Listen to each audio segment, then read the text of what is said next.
बहुत अच्छे गाते हैं, गुनगुनाते हैं। मैं हाँ जी, हमने ऐसे गलत सुना। है। शिक्षक है, कविता तो कम से कम होंगे, सब सुनना चाहेंगे आपसे सर। मैं कवि नहीं हूं, मैं आपको बता दूं, एक शिक्षक हूं। आपने मुझे फांस दिया इस प्रश्न पे, तो और मैं फंस गया हूं इसमें। इतने प्राइवेट बड़े इंग्लिश मीडियम स्कूल होते हैं जी, वहाँ ये माना जाता है कि जो हिंदी टीचर है, कहीं ना कहीं आपने भी सुना होगा, आप तो शिक्षक रहे, कहीं ना कहीं हिंदी शिक्षक को लेकर जो सोच है वो कमतर या एक तरीके से अवहेलना, उपेक्षित, कहीं की उपेक्षित जैसा लगता है क्या? अवसाद प्रेरणा, वो समय हमारा अवसाद का था। 2 साल हम अपने घरों के अंदर बंद थे।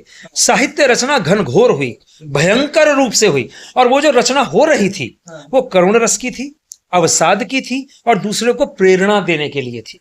ये हम ना भूलें, इसलिए मैंने इसका नामकरण अवसाद प्रेरणा का। और किसी ने मेरी बारे में बताइए। मैं एक व्यापारी खानदान से हूं और दिल्ली के एक प्रसिद्ध परिवार से हूं।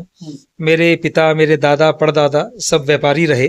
चांदनी चौक और किनारी बाजार में हमारी दुकानें रहीं। शिक्षा है ना सर, शिक्षा नीति नियम बनाने वाले पुरुष वर्ग ही ज्यादातर होते हैं, और जो शिक्षा है वो पुरुष प्रधान को ध्यान में रख के बनी गई है। लोगों के ऐसे मानना है, अगर आप सहमत ना हो तो बताएं मुझे। नहीं, जरूर, मैं तो उसका हिस्सा रहा हूं। देखिए, तो सर सवाल थोड़ा सा इसी से जुड़ा है। जरूर सर, मैं ये पूछने की कोशिश कर रहा हूँ कि अक्सर कहा जाता है कि जो स्त्री है, महिलाएं हैं, वो कोमलता, वो श्रृंगार, वो रचना पे काम करते हैं, और पुरुष जो है वो एक कठोरता, जैसे बिल्डिंग, बड़े बड़े काम, बाहर की काम करते हैं। तो क्या शिक्षा ऐसे नहीं होना चाहिए कि स्त्रियों को उनकी गुण को निखारे? पर अक्सर ये देखा जा रहा है कि पुरुष की भांति महिलाओं को भी बनने पर एक तरीके से वो शिक्षा व्यवस्था ऐसी बनाई जा रही है। देखिए, ये हमारे संविधान का विषय है। संविधान में एक समवर्ती सूची है। समवर्ती का सम का मतलब होता है मिलकर। क्या मिलकर? जो हमारा केंद्र है और जो हमारा राज्य है। तो ये शिक्षा और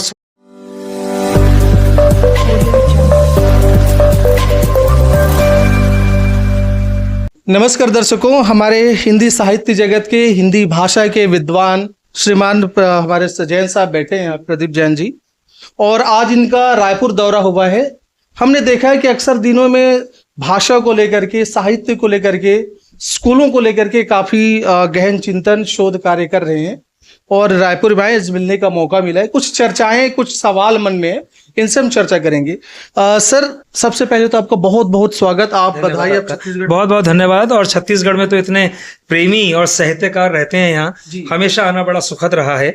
और विशेष रूप से मुझे तो कल शाम को चला जाना था, लेकिन आज मैंने चाहा कि मैं यहाँ पर अपने मित्रों से मिलूं, तो आप सबके बीच में आके सुखद, बहुत सुखद अनुभव हो रहे हैं मुझे। धन्यवाद। सर, थोड़े से लोगों का एक विचार प्रश्न भी था कि सर का थोड़ा बचपना कैसा था, और शिक्षा, क्या आप शुरू से शिक्षक ही बनना चाहते थे कि कुछ और उद्देश्य थे? देखिए, मैं एक व्यापारी खानदान से हूं और दिल्ली के एक प्रसिद्ध परिवार से हूं। मेरे पिता, मेरे दादा, परदादा सब व्यापारी रहे। चांदनी चौक और किनारी बाजार में हमारी दुकानें रहीं, और खड़ी बोली से हमारा परिचय रहा। तो मेरे दादा और पापा उर्दू भी बहुत अच्छी जानते थे। जैन हम लोग हैं, तो हमारी अपनी भाषा हिंदी भी थी, और प्राकृत से भी हम लोग जुड़े रहे। तो रुझान तो तभी से रहा, और 9वीं के अंदर ही मैंने निश्चय कर लिया था कि मुझे हिंदी और संस्कृत पढ़ाना है और इसी क्षेत्र में आगे बढ़ना है।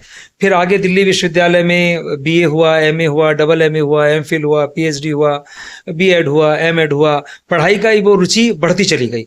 तो व्यापार से विमुख हो जाना स्वाभाविक था, और आगे बढ़ना। और जब अध्यापक रहा तो ईश्वर की ऐसी कृपा रही कि देश के, क्या विश्व के प्रसिद्ध विद्यालयों में पढ़ाने को मिला।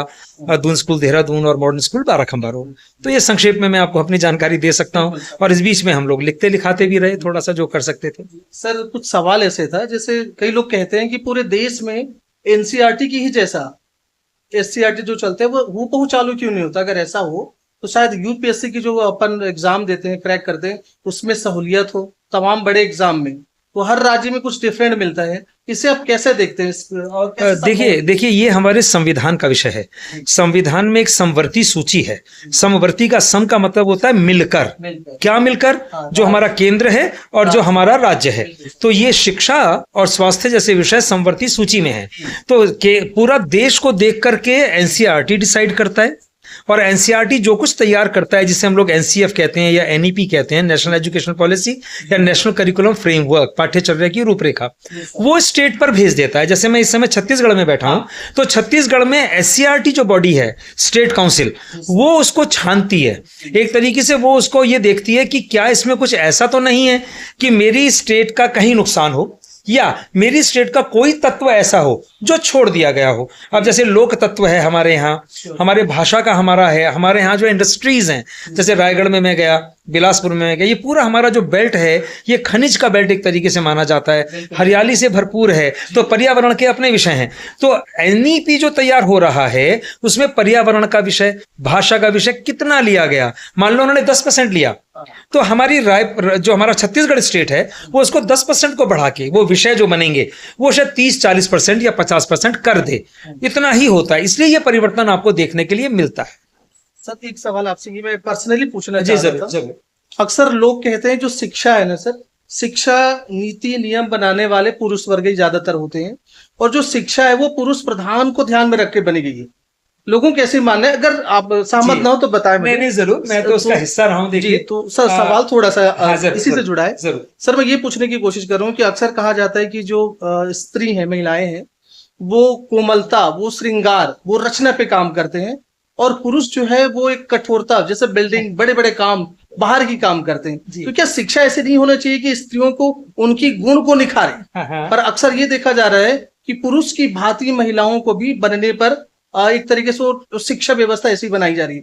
कैसे देखते हैं आप? ऐसा बिल्कुल भी नहीं है, मैं बिल्कुल सहमत नहीं हूँ।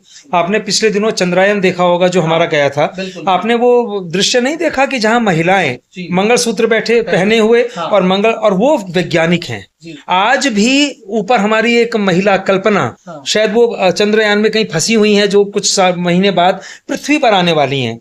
हमारी पूरी महिला सैनिकों की टुकड़ी है, हमारे गार्ड्स में, मतलब कहाँ कहाँ महिलाएं नहीं हैं। ये जो आप कह रहे हैं ये कुछ साल पहले की स्थिति तो हो सकती है।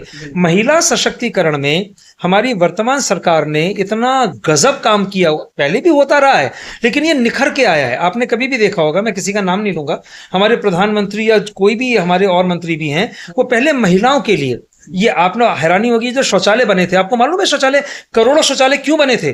कि हमारी महिला खुले में शौच के लिए न जाए। तो ये महिलाओं के लिए कार्य हुआ है, महिलाओं के लिए स्पेशल हमारे यहाँ एक बजट निर्धारित किया हुआ है, और पाठ्यक्रम में भी इसको किसी ना किसी रूप से लाया गया है। अगर आप कोई भी पुस्तकें देखें, अगर आप हमारी मधुबन की किताबें देख लें, जिनका पूरी श्रृंखला कक्षा 1 से लेकर 10 तक जिनको मैंने संपादित किया है, उसमें आधी आपको महिलाएं मिलेंगी। कहीं ना कहीं महादेवी वर्मा मिलेंगी, कहीं ना कहीं सुभद्रा कुमारी चौहान मिलेंगी, आपको मृदुला गर्ग, कौन नहीं मिलेगा आपको उसमें?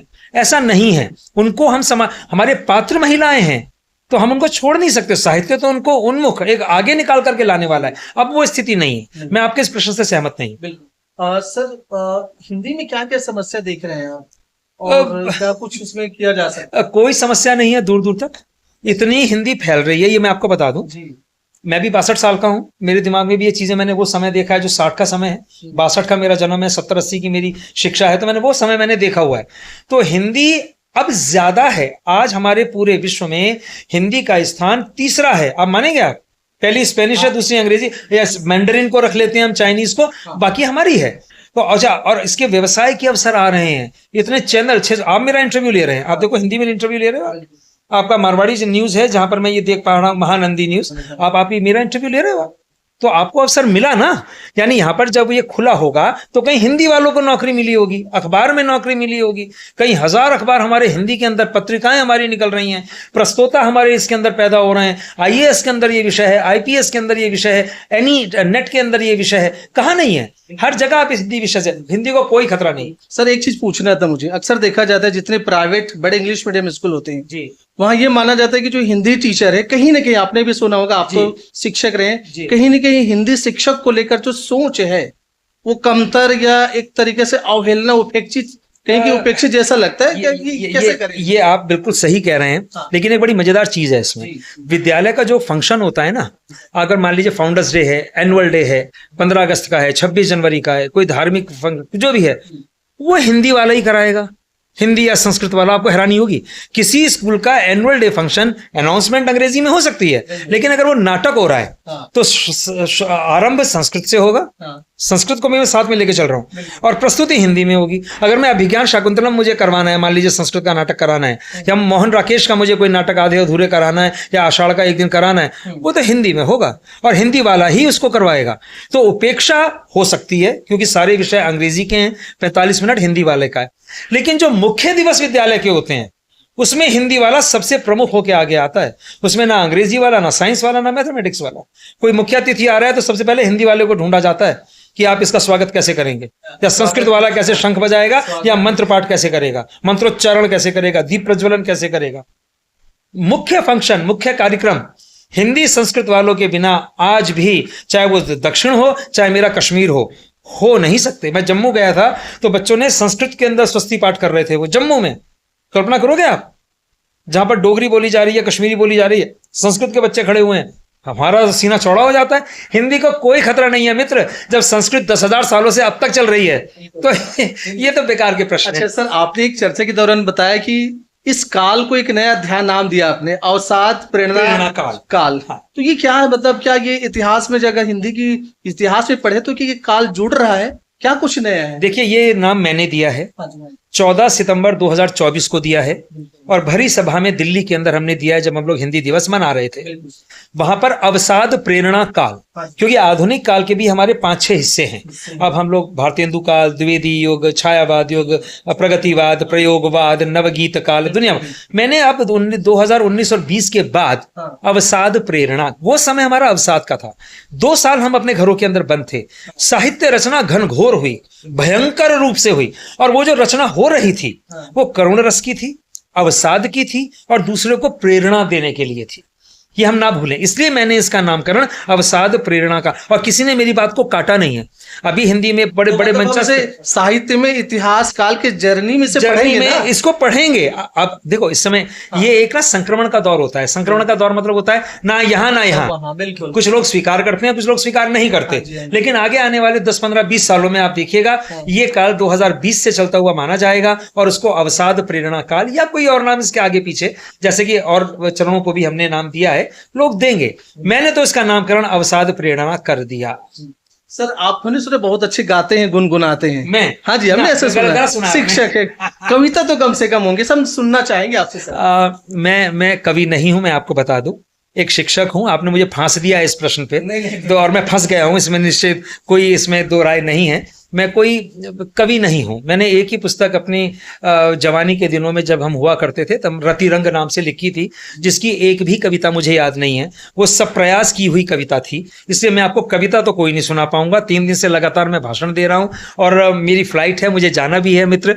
और बहुत अच्छा लगा मुझे आपसे बातें करके। प्रश्न आपके और भी होंगे, मैं समझ सकता हूँ, लेकिन अब मुझे जाना होगा। मुझे अगर आप इजाजत दें। और छत्तीसगढ़ में बहुत अच्छा काम हो रहा है दोस्त, बहुत अच्छे लोग यहाँ पर काम कर रहे हैं, बहुत अच्छे लोगों से मैं मिला हूँ, और मैं अपने शुभकामनाएं और आशीर्वाद अपने सभी मित्रों को, कभी मित्रों को मैं देना चाहूंगा।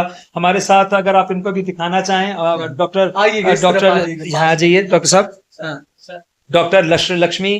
डॉक्टर लक्ष्मीकांत पांडे जी हैं, और हमारे मधुबन के वाइस प्रेसिडेंट हैं, जो मुंबई से संचालन करते हैं, आशीष जी। और ये जो मधुबन की पुस्तकें आप देख रहे हैं, इनके माध्यम से हम हिंदी का विकास करने की कोशिश कर रहे हैं। हम लोग मराठी के अंदर भी हैं, संस्कृत में भी हैं, गुजराती में भी हैं, मलयालम, कन्नड़, हर तरह की पुस्तकें हमारी हैं।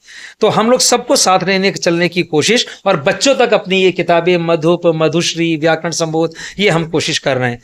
हमारे साथ डॉक्टर पंडा खड़े हैं। 14 सितंबर को ये दिल्ली गए थे।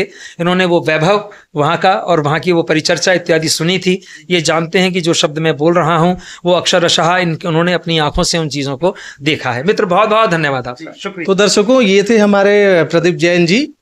आप इस विषय में क्या सुनते हैं, क्या सोचते हैं, क्या समझते हैं, कमेंट बॉक्स में कमेंट जरूर करिएगा। आप देख रहे हैं महानदी न्यूज़। जय हिंद, जय छत्तीसगढ़।